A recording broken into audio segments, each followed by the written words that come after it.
Welcome back to Baseball News and Views. I'm Mark, joined with Chris today. Chris, another week in baseball. How we feeling? Feeling good. It was another good week. It's good that I haven't got on here and said it's been a horrible week yet, so that's good. Yeah, I don't think there's really been reason yet to be all gloom and doom for either of our teams, being the Mets and the Yankees. You're a little bit down on the Yankees, I'm a little down on the Mets, but overall it's been a good time. I do have a lot of noise, a lot of news to talk about right now involving a Mets pitcher, Max Scherzer. Yesterday was the big game against the Dodgers. He, of course, had to come out of that game for substances on his glove. He's yelling at the umpires. It's rosin, it's sweat. I have a really hard time with this because we kind of talked about it. I've kind of been talking about it all season long. Max does not look sharp. He does not look good. He does not look like he is the Max Scherzer of old. He's 40 years old, so it makes sense. So it also makes some sense that he could be using some stuff, but this is a really tricky situation. Yeah, it is a very, very difficult situation. Because, he got thrown out. That hasn't happened in a while. Where a guy actually, first time this year, where a guy actually got tossed for it. I know Domingo Germán had that whole thing on Saturday.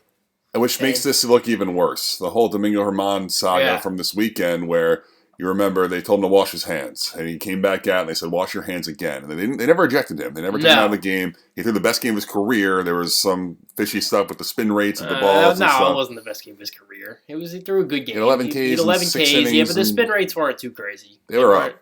They were definitely up. Not enough where you would justify that. I disagree with that. Okay. But he pitched well for the first time this year. I feel like they would have tossed him if they found something. It's just very strange with the whole situation because I do agree with you, but and then Baldelli, of course, the Twins manager, got ejected from that game because he was like, what is going on here? How many times are we going to tell this guy to wash his hands before we do something about it? And then you see this in the Met game where you got Max Scherzer in the umpire's face yelling, it's sweat and rosin. And this is the part that I have a problem with because no one really knows the rules. Yeah, I don't like what's excessive rosin. Like exactly, it's like the limit you're allowed to use rosin, but you can't use an excessive amount. Who decides that? Of course, in this situation, the umpires. I guess it's their discretion. But now Max Scherzer ejected from that game in the third inning, so really put the Mets behind the eight ball, and he's now suspended 10 games for. Again, he might have done it. I'm not sitting here saying like there's no way this guy cheated. We don't know, but like. I feel like you need better evidence than this to suspend a guy 10 games to eject a pitcher. And all of his comments made a lot of sense. He was saying, guys, I knew I was going to get checked when I came back out there for the fourth inning. Why would I have anything on me? Yeah, I mean, it does make sense. It's tough because there's a rule that you don't really know.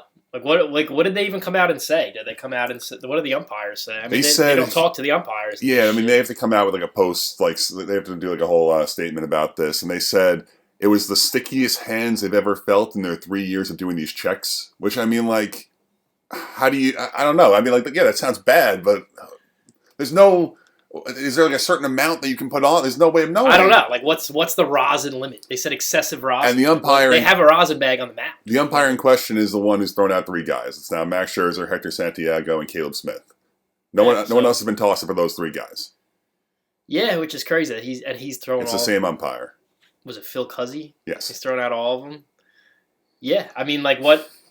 It seems kind of stupid if one guy has no one having a short leash. And the guy next to Cuzzy, I don't know his name, but he was the one who was, like, doing the hand massage on Bumgarner and staring him in the eyes. So it's like the 2 guys that kind of, like, seek attention. It's like, it looks really bad. And now the Mets, Max Scherzer's got a 10-game suspension now. That's, like, the protocol. Yeah. He's appealing it, but it's like, it's really frustrating to me. And, like, I don't know, Max Scherzer's saying, I swear on my kids' lives that I didn't do this. It's weird. He's a weirdo. Max you know, it's one of the weirder things that I found hilarious, though. Like, Scott Boras came out and was, like, talking about things like, Scott Boras runs the Players Association. Like, he, like, actually runs. It's such a joke.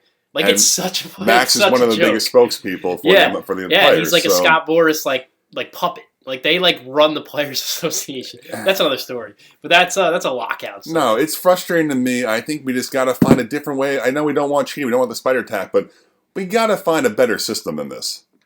Yeah, an umpire just goes out and feels a guy's hand and says, like, I really don't know. Yeah, I mean, like, he's like, it's too sticky. It's like, what do you want? He changed his glove, apparently. I mean, he's sweating. What's too much rosin? There's no way. I don't know. It's frustrating as a fan because you have no idea what's going on. You're sitting there watching, and the Mets won that game, which was awesome. But we had to bring in Jimmy Yacobonis in the 4th inning, who gave them 3 great innings against the Dodgers, and the Mets went on to win that game in the series, which was awesome. But 9 times out of 10, you lose your pitcher in the third inning there. You're gonna lose. You're going to lose. Kills your bullpen. You're also messed up exactly for this upcoming 4-game set with the Giants. The Mets are a reliever down and probably a starter down now because they're appealing, but it probably won't get overturned. Yeah, I mean it's interesting because we really just don't have any idea what's allowed and what's not allowed. I don't know how you can get tossed for rosin if they give you rosin. It's too much, but you're allowed to use some. No one knows. But frustrating. Scherzer ran aside. Let's move on. We can say with the Dodgers there. Clayton Kershaw, win number 200. Very cool accolade. I was kind of surprised he only has 200 when I thought about it, but I mean that's a lot of wins, obviously. But you think about it, like the guys. He spent some good time in the IL too. Yeah, he always kind of misses like a month or two of the season. But wins are tough to get. I was like, dang, he's been the Dodgers forever. They win 100 games every year. No one will ever win 300 again. It's crazy. Over under. Do you think he wins 50 more games? Do you think he hits 250 for his career? I don't know, man. The Dodgers kind of stink this year. I was going to talk about that. I don't think they're making playoffs. He's like 34, so he probably has. It's up to him. It is up to him if he wants to keep pitching. But probably 2 years, 3 years left. Yeah, probably around there. And they're going to reload next year. I was actually messing around with the salary caps next year, and they are like going into next year. They have like the 15th lowest. They're resetting for Ohtani. That's been the plan. Yeah, but I don't know if that's a great idea for them, honestly, to bring in one guy. I think they need a lot more. I think they're pretty bad. I'm not going to lie to you. Like I don't think they don't have a good roster right now. The Mets got them just now when they were out Will Smith and Mookie Betts, so it looked really bad. But even so, I mean, they're playing David Peralta, Jason Hayward. JD Martinez. They're playing some kids, like, who knows, with, like, Vargas and Outman, but they got a lot of outs in that lineup. And, like I just said, it was well documented. The guy's name is literally Outman. It was well documented. They literally did this to reset the luxury tax for Ohtani. They're going to go all out. It's going to be the Dodgers or the Mets, I believe. Like, they're both just going to throw $500 million at this guy, and he'll probably stay on the West Coast, I'd imagine, but we'll have to wait and see.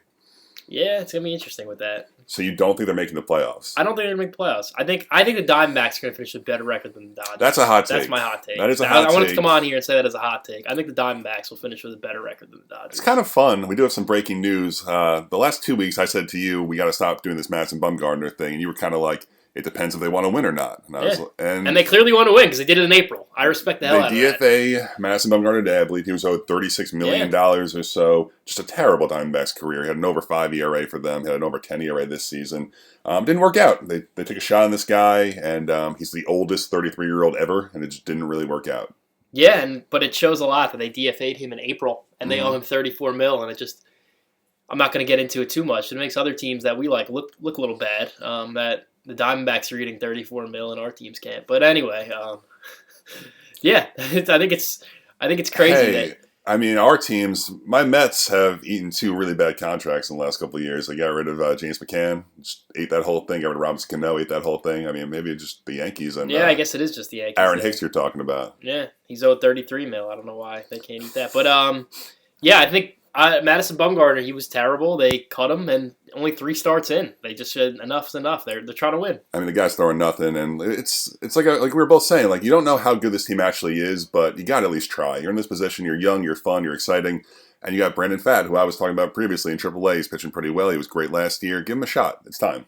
Yeah, why not? I mean, their rotation is now like, it went from kind of disgusting, where it was like Zach Davies, Madison Bumgarner. Now it's like kind of like interesting. They got kids. They got kids in there where these guys could actually see some upside with it. Mm-hmm.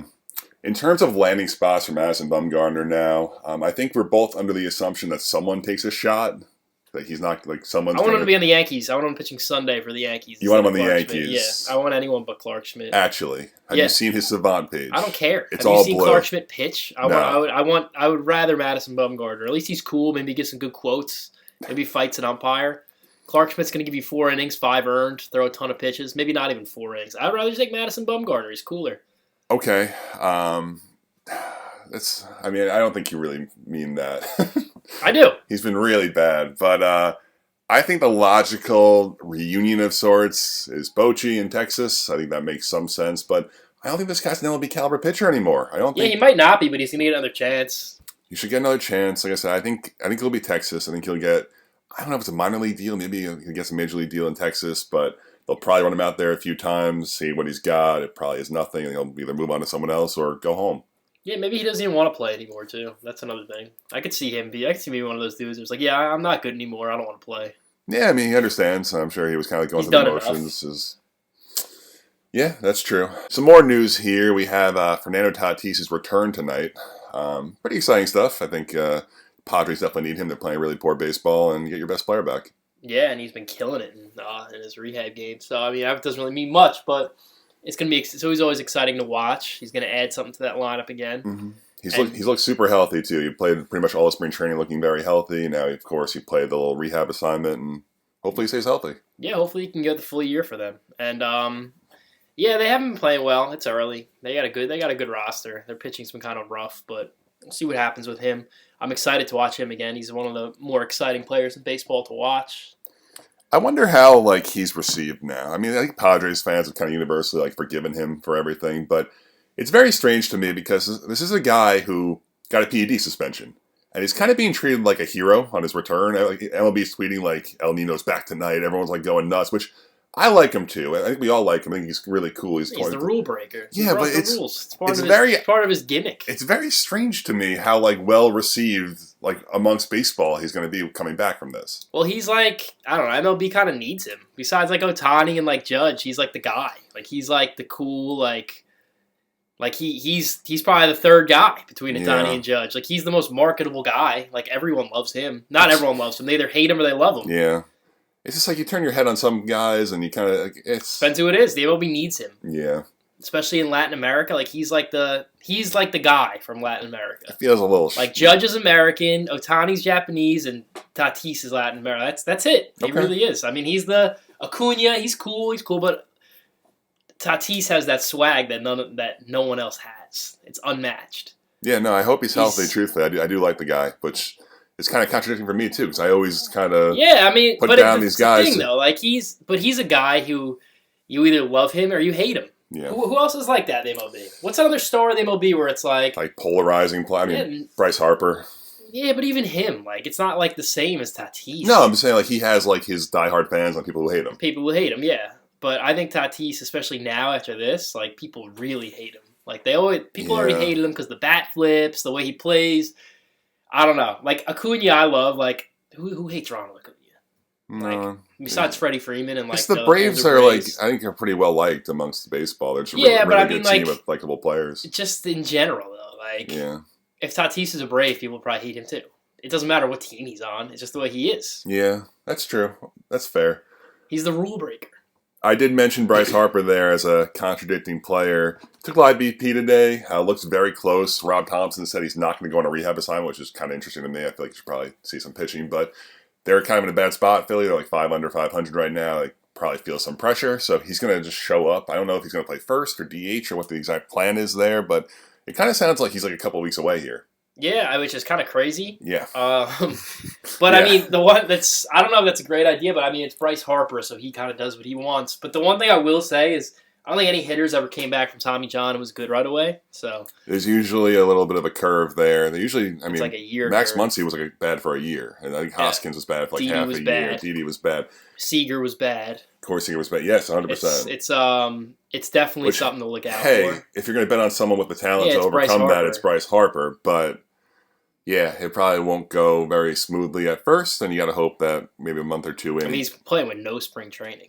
He's jumping right. Which is how is he not going on a rehab assignment? How is he not taking? I guess because they're just so bad. They're we need him. But it's probably a bad idea, but maybe it works. Who knows? One last note here before we start our brand new segment. Hunter Green gets a nice extension, 6 years, $53 million. A lot of times we look at these deals and we're like, that's kind of weird he signed that. I don't think it's weird at all that Hunter Green took a guaranteed. Promptly got hurt right after. $53 million. Guy throws 101. I mean, it's going to blow out. It's kind of how it works, which good for him. He got his money. The Reds, it's a good deal too. $53 million is not a crazy investment. They bought out 2 years of his free agency. I feel like it's a win-win. No, it's a win-win, and maybe him and Lodolo could get something going, and they could be good top end of the rotation guys. Yeah, I don't think this team is really that far away. I mean, like you just said, they have those two guys. They have Graham Ashcraft, who's pitching really well. He's young. So that's 3 controllable, solid arms. I mean, you put some money in this team, that'd be great, and actually see what you got here. Yeah, they got Marte and, is it De La Cruz? Ellie De La Cruz is really good. Noelvi Marte. And they're kind of right there. They're very, very close. So they might have something going a little bit. Right now, it's pretty tough to watch, though, as we're watching them literally as we speak. Nick Senzel was a bust. But yeah. Yeah, Nick Senzel never really worked out. He's always had like kind of like the tools, and he just never really stayed healthy and never really put it all together. He had that one year where he had like 15-15. I was like, oh, this guy might become something. And he probably played like 20 games since. Speaking of like the game we're watching right now, the Pirates look great. They've been Pirates are playing good really good baseball. ball right now, and they're fun. Like we always say, the Pirates are a really fun team. Just goes back to me where I'm like, if they had O'Neal Cruz, man, like I can't take them seriously right now because if they, I don't, that may be a little ridiculous Yeah, to that's say. ridiculous to Like if say. they Come had on, Cruz, man. I would. But he's their best player and he's out for the whole year. So I mean, I think that just changes. Brian Reynolds is their best player. Take that back. I love O'Neal Cruz, but Brian Reynolds is sick. I would say Cruz. I think I mean, yeah, in the future. But this no, year, I think Cruz this has. year, I'm taking Reynolds. I think Cruz has the most ridiculous ceiling. I think he could have shattered everything, but he shattered his ankle instead. So anyway, but yeah, hopefully the Pirates keep it going. They're having a lot of fun. I love Contreras. Rosin Contreras is on a pretty good game right now against Traded the him for Reds. Jameson Taillon. That was awesome. Hmm. Could have used him, but Really? yeah, I didn't know that. There was a Yankee? he was a Yankee. Oh. Yeah, he's had some good starts, and I think a lot of like advanced people like him. I think he has good analytics. He's got good stuff. Now, Chris, we're going to introduce a new segment for the first time. We're going to have our dog of the week. This could be any player that really stood out to us. We're going to try to not use any superstars because, of course, they're shining every night. We're looking for those players that maybe a little underrated, maybe a prospect who came up. Chris, I want you to go first on your dog of the week. My dog of the week, he actually homered in this game that we're watching too, is Jack Sawinski. He's been killing it. He went to Coors and he did what you do in Coors. You know, he just absolutely raked. No one really talks about this kid, but he's legit. He's 24 years old. Big power. He had a lot. Yeah, he had some. What did he have? A 3-homer game last year, I remember. But he drove in 8 runs Tuesday night against the Rockies. Wow. No, he did not. My bad. He had 8 total bases. That's still great. Which is still insane to think about. As someone who likes to bet, the total base bet, 8 total bases is absurd. He had 3 RBIs that game. And then, let's just looking at his I know he got optioned last year, and everyone was mad about that. Yeah, I think he had like 20 home But runs. he finished with 19 homers. He like had a 202 average with a set, but that's big time pop. And this year he's got a 1,000 OPS so far. And in the minors, his power numbers are very impressive too. Yeah, if you can keep the strikeouts down, I think the Pirates might actually have someone here, and there's really no incentive not to play No, him. exactly. I think he's gonna have I think he can get 30 homers this year. Okay. I think he can get 30 homers. That's my dog of the week. That's a fun little prop for a dog of the week bet. I'll go to my dog of the week now. I'm going to go with Mason Miller here in the Athletics. They called him up. This kid had 28 innings in the minor leagues. He throws 100 miles per hour. He threw 81 pitches in his debut against the Cubs on Wednesday. Hit over 115 times. Looked really impressive. 4 1/3, 2 runs, 5 Ks. And I think the big thing here is, I said it first, he has 28 innings under his belt. And he was like, let's call him up. Let's see what he's got. I think kind this of like could, Neto.